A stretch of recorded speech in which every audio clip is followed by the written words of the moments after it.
তার উত্তেজনা মাত্র 90 মিনিটের, কিন্তু সম্পর্ক অনেক বছরের। তাই একটা ম্যাচের জন্য নিজেদের মধ্যে সম্পর্ক নষ্ট করার কোনো মানেই হয় না। মতের ভিন্নতা, দলের ভিন্নতা থাকতেই পারে, কিন্তু মানুষ হিসেবে একে অপরের প্রতি সম্মানটা সব সময় থাকা উচিত। আচ্ছা, ফুটবল হোক, ক্রিকেট হোক কিংবা লুডো, সবই তো একটা খেলা, তাই না? একটা খেলার উদ্দেশ্যই হচ্ছে আনন্দ নেওয়া, সম্পর্ক নষ্ট করা না।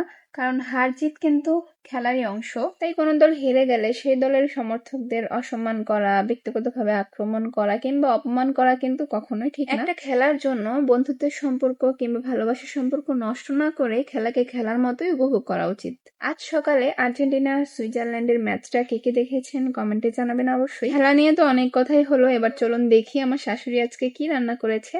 তো আজকে হচ্ছে লাইফে প্রথমবারের মতো আমার শাশুড়ি চুই ঝাল দিয়ে গরুর মাংস রান্না করেছে। আর মজার কথা হচ্ছে আমিও আজকে প্রথমবার চুই ঝাল দিয়ে গরুর মাংস ভুনা খাবো।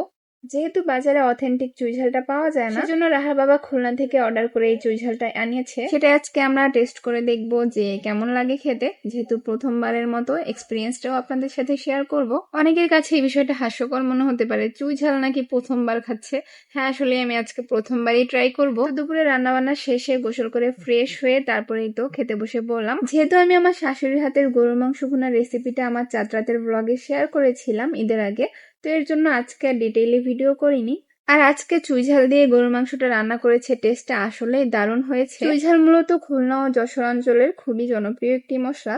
এর নিজস্ব একটা ঘ্রাণ আর ঝাঁজ আছে, যার কারণে গরুর মাংসের স্বাদটা আরো বেড়ে যায়। ঝাল পছন্দ তাদের কাছে বেশি ভালো লাগবে। আমার হাজবেন্ডের যেহেতু খুলনায় বেশ অনেকদিনই পোস্টিং ছিল, এর জন্য হচ্ছে বেশ অনেকবারই সে চুইঝাল দিয়ে গরুর মাংসটা খেয়েছে আর তার কাছে অনেক প্রশংসা শুনেছি। আর আজকে আমরাও ট্রাই করে ফেললাম, খুবই ভালো লেগেছে। আপনারা যারা আমার মতো কখনোই চুইঝাল দিয়ে গরুর মাংস খাননি, তারা অবশ্যই একবার ট্রাই করে দেখবেন, নিঃসন্দেহে ভালো লাগবে। বিকেলে এখানে আমি আর আমার ননদ বসে ঝালমুড়ি খাচ্ছিলাম। আর এই ঝালমুড়িওয়ালা মামার ঝালমুড়িটা খুবই মজা। আর আজকে বাসায় মেহমানও আসার কথা ছিল বিকেল বেলা, তো এর জন্য কিছু নাস্তার আয়োজন করা হয়েছিল। তার সাথে আমার শাশুড়ি এখানে আমার খালা শাশুড়ির পাঠানো হাতে বানানো সেমাই রান্না করবে। তো এখানে হচ্ছে দুধের মধ্যে আমি সব মশলা দিয়ে দিচ্ছিলাম। এটা রান্না করা খুবই সহজ, কিন্তু আমি যেহেতু প্রথমবার দেখছি হাতে বানানো সেমাই রান্না করতে, এর জন্য আমি ভাবছিলাম কিভাবে না কিভাবে রান্না করে। তো প্রথমেই হচ্ছে দুধের মধ্যে সব গরম মশলা দিয়ে দিলাম, তারপর হচ্ছে চিনি লবণ দিয়েছি, দিয়ে অন্য একটা চুলায় বসিয়েছি। আর আরেকটা চুলায় হচ্ছে এই তো হাতে বানানো যে সেমাইগুলো, সেগুলো একটু হালকা আঁচে ভেজে নিচ্ছি। তারপর দুধ জাল করা হয়ে গেলে এই হাতে বানানো সেমাইগুলো ঢেলে দিলেই ব্যাস রেডি হয়ে গেল। সেমাইটা বানানো খুবই সহজ আর খুবই মজা হয়। আমি আসলে প্রথমে ভেবেছিলাম তেমন একটা মজা লাগবে না, কেমন না কেমন লাগবে, তবে খাওয়ার পর তো আমি অবাক, খুবই মজা লাগে আসলে। আর বেশি করে দুধ দিয়ে মাখা মাখা করে রান্না করার কারণে সেমাইটার টেস্ট আরো বেশি বেড়ে গিয়েছে। এদিকে রিসেন্ট আমার ভাই কক্সবাজার থেকে এসেছে, সেখান থেকেই কয়েক রকম ফ্লেভারের বেশ অনেকগুলো আচার নিয়ে এসেছে।